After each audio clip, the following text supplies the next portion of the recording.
Hey guys, it's Looch, and if you know me, you know that every morning I wake up, I open my eyes, and I think about one thing: the Rolling Stones.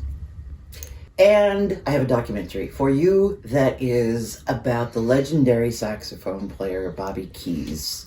Good old boy, born outside of Lubbock, Texas. But the documentary really goes deep into who all he played with, which is astonishing because his tone and the way he played was so singular that you can pull it out of almost any recording. Bobby Keys is the epitome of rock and roll tenor saxophone.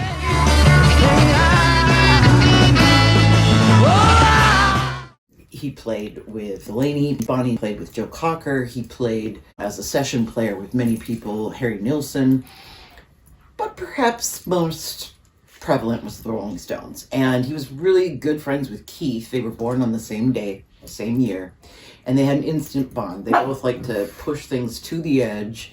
And they talked to everybody in the Stones, including Mick Taylor, except Mick Jagger. I don't think he partakes in these things, but he is lauded by Charlie Watts.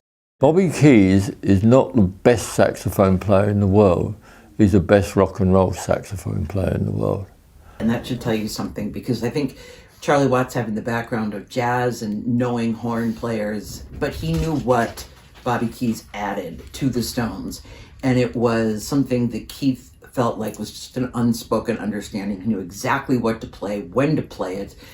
And yeah, he was a good time Charlie. He liked to, he was having a good time. And that's all he really thought about was like, this is great. I'm going to have some fun. It's, I'm young, I'm thin, I have my hair, I've got some kind of cool clothes, and I'm with my buddy Keith. Well, of course, it doesn't end great, but it's still funny. You don't bail on the Rolling Stones. You don't say I quit. You don't say I quit in a bathtub of Dom Perignon with a woman.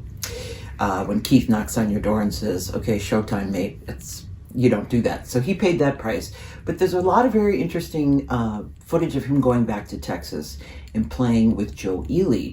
He said he was just as happy on those small stages, and you believe him, that he just wanted to play. He wanted to play with people who were incredibly passionate. But again, honky tonk woman, exile, sticky fingers. I mean, he is as much a part of that band as any of them. And even Keith says he might be considered the fifth Rolling Stone. It's called Every Night is Saturday Night, and I believe it's streaming on Amazon.